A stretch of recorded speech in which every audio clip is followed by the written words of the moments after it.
Après avoir mené plusieurs activités liées à la création et au fonctionnement des zones à forte productivité sur les terres de Kango, nous voilà à nouveau réunis dans cette localité afin d'organiser en différé ce 28 octobre 2022 le programme de manifestation dédié à la Journée mondiale de l'alimentation qui est célébré le 16 octobre de chaque année par la communauté internationale.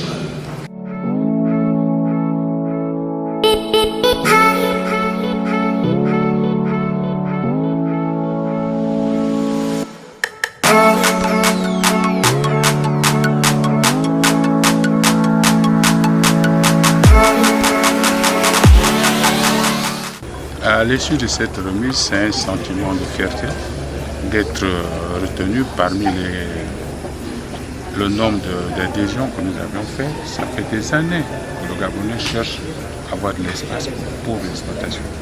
Aujourd'hui, c'est un pas qui vient de s'ouvrir à moi. Mes projets, je suis déjà l'agriculture. Je veux maintenant faire plus que ça, puisque ici, c'est les terres qui nous manquaient. Là, je vais faire mieux, je vais faire plus que moi, je plante la banane, le tubercule. Et là, je vais maintenant faire l'élevage et autre chose. La transformation aussi, on veut bien faire.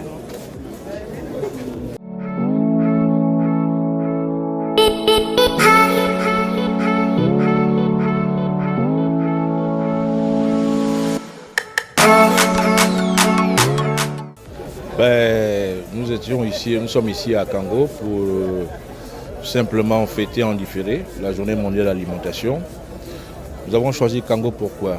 Parce que Kango, n'est-ce pas, c'est là où nous avons implanté la première zone agricole à forte productivité. Il était donc important pour nous, pour le lancement effectif de cette zone, que nous puissions procéder, n'est-ce pas, à la remise, n'est-ce pas, des parcelles aux différents, n'est-ce pas, compatriotes qui vont effectivement exercer dans cette zone agricole. Donc c'est pour nous quelque chose d'extrêmement important parce que c'était une arlésienne, les gens se demandaient effectivement est-ce que ça va exister. Mais là, nous sommes dans ce qu'on appelle la mise en œuvre maintenant, n'est-ce pas, de la zone agricole à forte productivité. Les arbres de Kango, c'est 12 000 hectares exploitables. Les aménagements forestiers sont en cours. C'est-à-dire que la première chose qui a été faite, la première étape était d'installer des opérateurs qui font de l'exploitation forestière, c'est-à-dire qui valorisent les essences de bois qui sont à l'intérieur de ces zones. Les 12 000 hectares exploitables sont divisés en 8 blocs.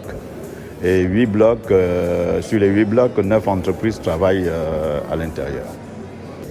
Alors l'initiative Main dans la main, c'est une initiative du directeur général de l'AFAO qui a été lancée fin 2019 et qui a pour objectif principal d'accélérer l'atteinte des objectifs de développement durable et plus spécifiquement l'ODD 1 et l'ODD 2 pour lutter contre la faim et lutter contre la pauvreté. Et comment accélérer l'atteinte de ces objectifs? C'est en accroissant les investissements dans le secteur agricole à travers un ciblage des investissements sur les zones à forte potentialité agricole. Donc en fait, ce qui est innovant dans cette initiative par rapport à d'autres schémas d'investissement, c'est qu'on va chercher à produire des évidences sur les territoires pour identifier les zones qui ont une forte potentialité agricole, voir si sur ces zones-là, les agriculteurs qui interviennent réalisent ces potentialités. Et sinon, bien sûr, promouvoir des investissements dans un cadre partenarial. Et ce cadre partenarial, il vise notamment aussi à une forte implication du secteur privé. Parce qu'on sait maintenant que les objectifs de développement durable ne seront pas atteints simplement à travers des financements publics. Il faut aussi impliquer le secteur privé.